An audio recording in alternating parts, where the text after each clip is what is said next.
I ever wonder what's gonna happen if one of them passed away. There's only one left. He took Rick! our friend, he took a daughter, a sister, but Those he three, took first the and things that we love about her away.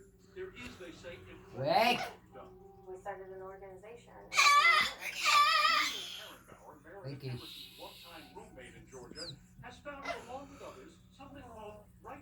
Hello. We didn't want anybody to go through this again. Ricky. To bring awareness of what happened and how it happened. And maybe make you think about going hiking by yourself twice to take a friend. You know, to be a little safer. Rick!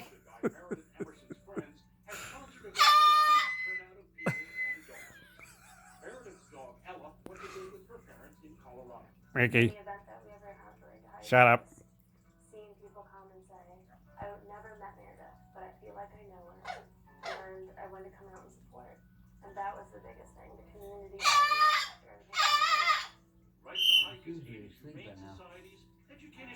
Hey.